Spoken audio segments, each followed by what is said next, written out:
বন্ধুরা আজকে বানাচ্ছি ধোসা। তবে আমাদের ঘরে ধোসাটা বড়ই অদ্ভুত হয়, একদম রুটির মতন হবে।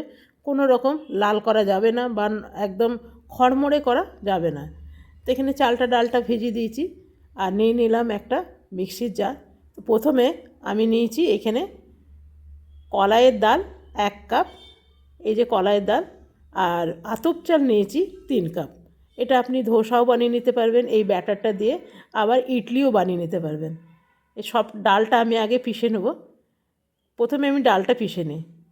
তবে এর আগে আপনাকে আমি বলেছিলাম যে আমার রান্নাঘরে সুইচটা খারাপ হয়ে গেছে। তো এটা ঋষির ঘরে লাগিয়েছি, ঋষির ঘর থেকে পিষে পিষে আমাকে নিয়ে যেতে হয়, বুঝেছেন। তো এখন লাইটের মিস্ত্রি আসেনি, এলে আবার রান্নাঘরে লাগাবো। রান্নাঘরে লাগালে মিক্সি থাকলে সুবিধাই হয়, না তো ঘরে থাকলে বড় অসুবিধা হয়। তো কলাই ডালটা আমার পেশা হয়ে গেছে, এরপরে চালটা পিষে নেব। তবে আমি এখানে সাম্বারই বানাবো, চাটনিটা বানাবো না। যেহেতু আমি রাত্রে খাবো সেই জন্যে সাম্বারটাই ঠিক আছে। চাটনি বানালে না খুব গ্যাস হয়ে যায় জানেন, যেহেতু নারকেল থাকে। তো সেই জন্যে আমার হাজব্যান্ড বললো খালি সাম্বারটাই বানায়। আবার সাম্বারে একদম প্লেন সাম্বার, কোনো রকম সবজি দেওয়া যাবে না, একদম স্যুপের মতন করে সাম্বার খাবে আর একটুখানি ধোসা খাবে। তো ব্যাটারটা এটা রাতভরের জন্য আমাকে রেখে দিতে হবে, রাতভর থাকলে ফুলে উঠবে। তো চলুন সকালে দেখা হবে। তো এটা সকাল না, এটা আবার রাত্রেই। সকালে আমাদের ঠিক মন গেল না খেতে, ভাবলাম রাত্রেই খাবো। আর যেহেতু শীতের দিন তো নষ্ট হবে না। আর ব্যাটারটা দেখুন একদম বসে গেছে। দিয়ে দিলাম নুন, এরপরে দিয়ে দেবো জল, সামান্য জল দেবো। ধোসার ব্যাটারে কিন্তু খুব বেশি জল দেওয়া যায় না, খুব বেশি পাতলা হয় না বলতে পারেন। আর ভালো করে গুলিয়ে নিতে হবে। তবে ফুলে গেছে অনেকটাই, যেহেতু শীতকাল না, ফুলতে একটু সময় লাগলো। এই যে দেখুন ঠিক এমনি হবে, একটু ঘন টাইপের হবে। ভালো করে গুলিয়ে নিতে হবে হবার। এই হলো আমার প্রিমিক্স সাম্বার মশলা। এটার মধ্যে চাল আছে, ডাল আছে, ধনে আছে, জিরে আছে, তেঁতুল আছে, গুড় আছে, এটা অড়হর ডাল আছে, হ্যাঁ চালও আছে। তো এটা বানিয়ে রেখে দেবেন। তেঁতুল আছে, আমার এটা বানানো আছে চ্যানেলে, আপনারা দেখতে পারেন। তো সেই জন্য আর আমি আলাদা করে বানাবো না, এতটা আছেই যখন। তো এটাকে শেষ হোক, আর আমি এটারই বেশি বানাই। আর চাটনি কেন বানাবো না সেটা তো আপনাদের বলেই দিলাম, যে চাটনিটা খেলেই আমাদের গ্যাস হয়ে যাচ্ছে।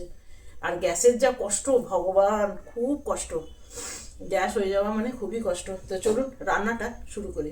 একদম সিম্পল রাতে বানাবো ধোসা। তো রাতে ওই নারকেল ফারকেল খেলে কিন্তু বিপদ হয়। তো প্রথমে আমি এখানে দিয়ে দেবো 5 ফোড়ন। প্রথমে আলুটা বানিয়ে নেব। এখানে দিয়ে দিলাম খালি পেঁয়াজ দেবো, আর অন্য কিচ্ছু দেবো না। তো পেঁয়াজটা একটু ভাজা ভাজা হোক, তারপরে সেদ্ধ করে রেখেছি আলুগুলো, সেগুলো দেবো। সব থেকে ঝামেলা কী হয়েছে বলুন তো, ধনে পাতা নেই আমার বাড়িতে। ধনে পাতা চারিদিক, এত বড় বড় গাছ। বা ভাবলাম কি যে একটু পরে উঠাবো, একটু পরে উঠাবো করে শুয়ে গেছে, ঘুমিয়ে গেছিলাম। তারপরে আর মনে নেই। এটা এখন অন্ধকার হয়ে গেছে, এখন আর উঠাতে ভালো লাগছে না জানেন। কখনো রাত্রেবেলায় উঠায় না, না খারাপ লাগে। তো আমার কাছে আমি কিছুগুলো শুকিয়ে রেখেছি, ওইগুলোই দিয়ে দেবো। এই যে বন্ধুরা এইখানে শুকিয়ে রেখেছি। যখন অনেক উঠানো হয়ে যায় না, তখন কি করি, ফ্রিজে রাখলে তো নষ্ট হয়ে যায়, তখন এরকমভাবে শুকিয়ে রেখে দিই। যে এখানে দিয়ে দেবো আলু সেদ্ধ। এমনি জল দিয়ে সেদ্ধ করে রেখেছিলাম, তবে এখন শীতের দিনের নতুন আলু তো একটু শক্ত শক্ত, বেশ শক্ত শক্ত হয়ে গেছে। আমি অনেকক্ষণ সেদ্ধ করে রেখেছিলাম এটা। তো এখানে 4খানা আমি আলু দেব।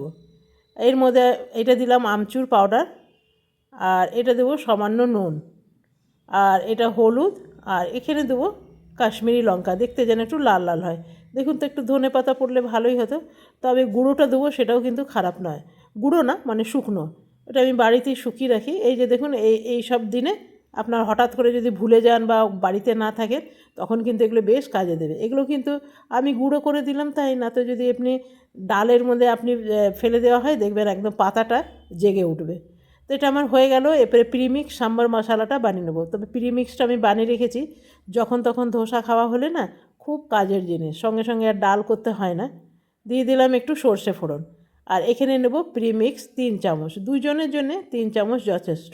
যেহেতু চাল আছে ডাল আছে, এগুলো জলে কিন্তু ফুলে উঠবে। তো ব্যাস আর নেব না, এরপরে জল দিয়ে দেবো। তবে এইটা যদি আধা ঘন্টা আগে যদি ভিজিয়ে রাখা হতো তাহলে কিন্তু আরও ভালো হতো, চালটা ডালটা একটু ভিজে যেত। তো আমি গুলিয়ে নিলাম এটা ভালো করে, এরপরে এটা দিয়ে দেবো কড়াইয়ের মধ্যে। আমি এটা সঙ্গে সঙ্গে করছি তাই, না তো একটুখানি ভিজিয়ে রাখলে ভালো হতো। এখানে দিয়ে দিলাম কড়াইয়ের মধ্যে টমেটো আর দিয়ে দেবো পেঁয়াজ। টমেটো পেঁয়াজটা একটু ভাজা হয়ে যাক, তারপরে প্রিমিক্স সাম্বার মশলাটা দেবো।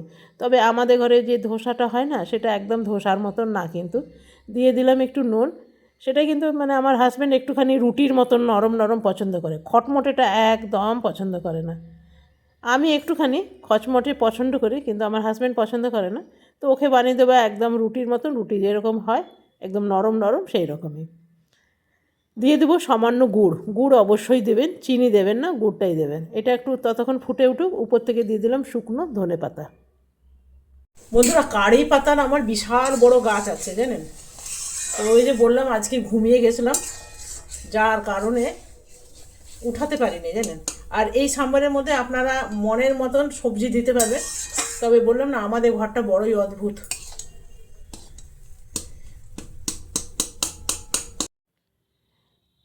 এর আগেই আপনাকে বললাম এটা রাতের ডিনারের জন্য বানাচ্ছি। তো এরপরে যতটা আপনি এটাকে ফেলাতে পারবেন, মানে চারিদিকে এটা করে নিতে হবে, ব্যাস। আর বেশি করা যাবে না, যেরকম তাওয়া থাকবে সেরকম কিন্তু এটা বড় হবে, এর চেয়ে বেশি বড় হবে না। এরপরে দিয়ে দিলাম সামান্য তেল আর দিয়ে দেবো আলু। তবে এই আলুর মধ্যেও কিন্তু নানা রকম সবজি দিলে ভালো হয়, একটু ফুলকপি, একটুখানি গাজর, ক্যাপসিকাম দিলেও ভালো হয়। তবে আমি প্লেনটাই রেখেছি। আর এই উপর থেকে দিয়ে দেবো একটু ঝুরি ভাজা, কখনো দিয়ে দেখবেন ভালো লাগে। ঝুরি ভাজা দিতে পারেন, আবার চিজও দিতে পারেন। তবে যেহেতু রাতে ডিনারের জন্য করছি ওগুলো আমি একদম দিলাম না। এই যে দেখছেন রুটির মতন কোনো কালার আসবে না, একদম নরম নরম, এটাই পছন্দ করে। তো যে যেটা পছন্দ করে সেটাই বানিয়ে দিলাম। এবারে থালার মধ্যে দিয়ে দেব। এখানে বানিয়ে রেখেছি সাম্বারটা আমার হয়ে গেছে।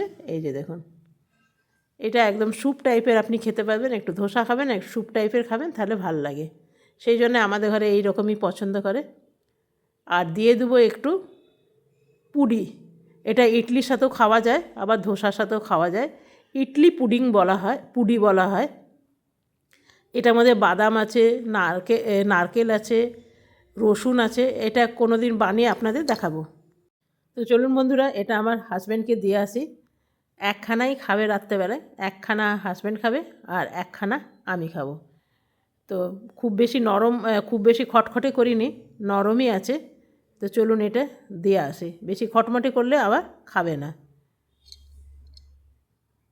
না বেশি খড়মড়ে করিনি, আর ওইটার মধ্যে তরকারি কোনো কিছু দিইনি, ব্যাস। বন্ধুরা, খড়মড়ে বেশি খাবে না, ওই জন্য দোকানে ধোসা খেতেই চায় না।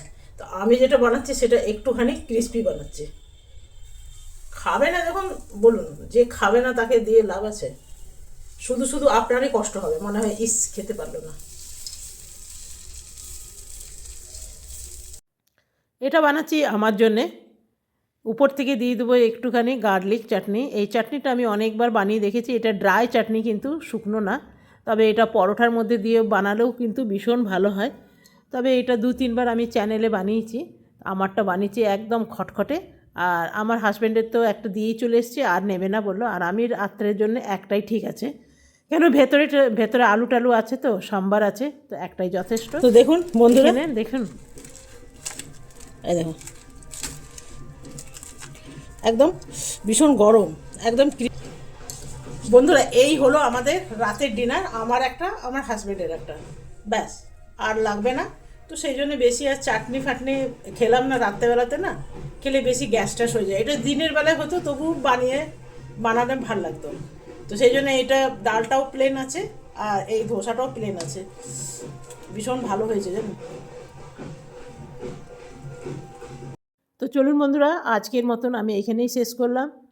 আর ধোসা একদম ঘরোয়া টাইপের বানিয়েছি, একদম মানে কি বলবো, সাধারণ, কোনো তামঝাম নেই। যদি ভালো লাগে তো আপনারাও এরকম বানাতে পারবেন। কালকে আসবো আবার নতুন রান্না নিয়ে। আপনারা সকলে ভালো থাকবেন, সুস্থ থাকবেন। Thank you, bye by.